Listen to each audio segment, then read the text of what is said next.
ago, I went to 131 free agent camps over the span of 6 years.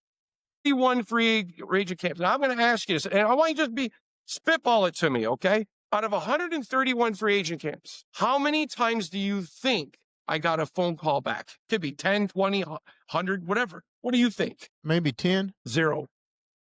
Not one. Really? I went number one, 130 of 131 times.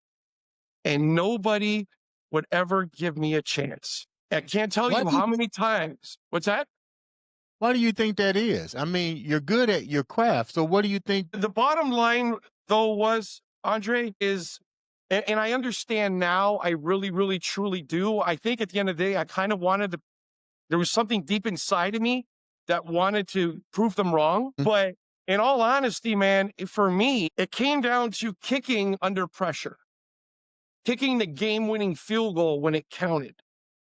You know, and when you're playing in front of 20, 25 people, in some cases, man, when it started pouring rain, it was us against them. That was it. And the refs, you know?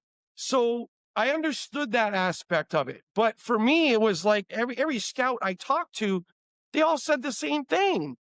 They're like, man, you know, like, you're a kicker. It's not, you got to learn the system. You either can put it between the posts or you can't. Okay. Yeah. So after 130 tries, and again, I don't know how much time we have here, so I don't really know where to go from this. You tried that many times. You tried that many times. What changed the narrative for you? So for me, what it came down to was in 1998, I signed a contract, and a lot of people don't know this. And again, a lot of people, the only way they're finding out is through my book. That's pretty much it. I actually signed a contract with the Saskatchewan Roughriders in the CFL. So next thing you know, it was all over the papers. People were talking about this guy who never gave up. He's 28 years old, yada, yada, yada. I'll never forget the headlines in a paper. Have-leg will travel. Dan Giancola is traveling off to greener pastures. And that's what Saskatchewan's known as, you know? Mm-hmm. Next thing you know, I'm getting on the plane, saying bye to my girlfriend, again, at the time, my girlfriend, now wife. And as I get on the plane, I'm sitting on the plane, just like I'm sitting here right now. I hear passenger Dan Giancola, please come off the plane. Like, please come to the front of the plane. So I'm thinking, man, damn, like, is there something in my bag? Like, did I do something wrong? Like, I get to the front and he said, Mr. Giancola, would you please do me a favor? Could you please make your way back to boarding?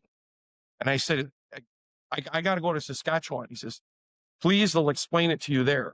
Well, I had my cell phone with me, and apparently I left it on silent. I didn't realize it. Mm-hmm. So the general manager, Dan Rambo of the Saskatchewan Roughriders, said, Dan, we no longer need your service. The kicker, Paul McCallum, is coming back from the World League. Jay, wow. You cannot put into words how your heart literally gets ripped out of your chest. Literally gets ripped out of your chest. I'm driving home, and at the time I was a grocery clerk, so I didn't know what I wanted to do with my life. I just wanted to play football. That was it. I looked at my wife and I said to her, my, again, girlfriend at the time, I said, babe, I know you want to get married. I have a really hard time going to your father saying, hey, I want to marry your daughter, and one day I want to play professional football. It was embarrassing to me. I said, but give me one more year. Give me one more year. If it doesn't happen, I got this far. She looks at me and she says to me, I'm with you.